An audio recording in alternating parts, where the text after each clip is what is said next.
पूर्व IPS RS Yadav का एक बयान आया जिसमें साफ तौर पर कहा गया कि अभय चौटाला ने उन्हें जो है चौटाला जेल के अंदर ले जाकर उनकी साथ जो है दुर्व्यवहार किया गया, उनके साथ मारपीट की गई।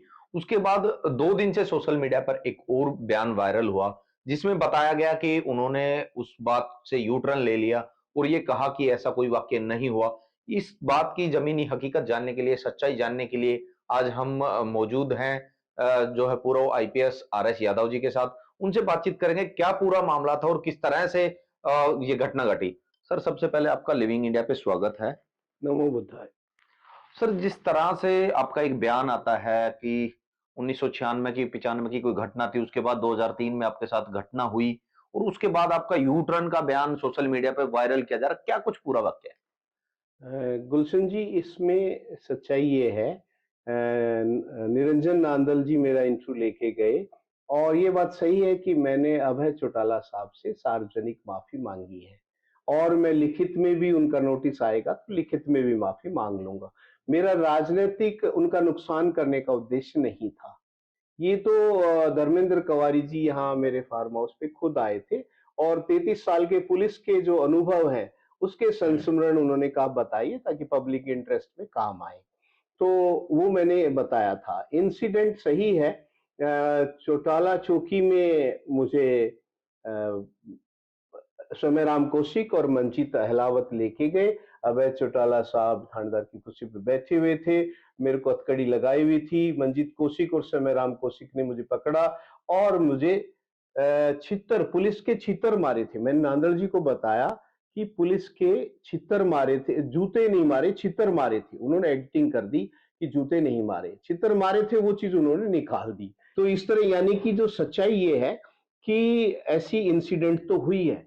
लेकिन मैंने उन पुलिस वालों को भी और अभय चौटाला साहब को भी क्षमा कर दिया है क्योंकि मैं भगवान बुद्ध का उपासक हूँ और वो सबसे पहली कंडीशन क्या कहते हैं कि पुरानी बातों को लेट गो करो, फॉरगिव करो, फॉरगेट करो। तो इस उद्देश्य से मैंने उन सभी पुलिस वालों को जिन्होंने मुझे वहां ले गए, टॉर्चर किया, क्षमा करता हूँ और अभय चौटाला साहब को भी मैं उस इंसिडेंट के लिए क्षमा करता हूँ। उसके लिए मैं कोई कोर्ट में केस, लिटिगेशन, कोई सीबीआई इंक्वायरी या कुछ नहीं चाहता। मैं उनको राजनीतिक नुकसान पहुंचाना नहीं था। भगवान बुद्ध की कृपा उन पर बनी रहे।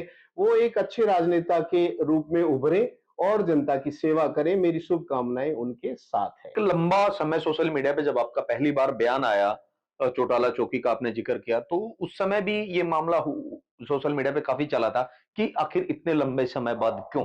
क्या कारण हुआ कि इतने लंबे समय बाद आपको आना पड़ा मीडिया के सामने या आपने अपना बयान दिया और अभी आप अपने जो बयान है, जो चौटाला चौकी में आपके साथ घटित हुआ, उस पर अडिग हैं या फिर उससे यू टर्न? और धर्मेंद्र कवारी साहब हमारे पुलिस वाले के ही बच्चे, वो कह रहे थे साहब आपका मैंने इंटरव्यू करना है। 33 साल पुलिस में आप रहे हो, आपके अनुभव कैसे रहे हरियाणा में, गुजरात में, वो हम बताएंगे ताकि जनता पब्लिक इंटरेस्ट में वो काम आए। यदि मुझे राजनीतिक फायदा उठाना होता तो मैं 2024 के चुनाव से पहले, मैं तो 28 फरवरी 2022 को रिटायर हो गया था गुलशन भाई।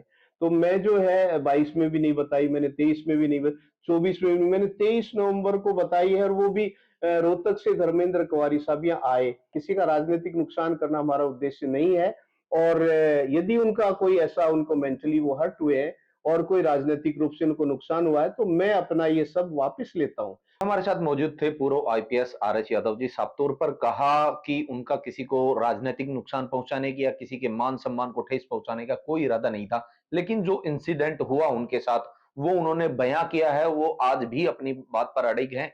जूतों की बजाय जो है छितर की यहाँ पे बात कही जा रही है और साफ तौर पर जो सोशल मीडिया पे चलाया जा रहा है कि वो अपनी बात से यू टर्न कर गए, वो बात बिल्कुल गलत उन्होंने करार दी है कि उसमें एडिटिंग करके चलाई गई है।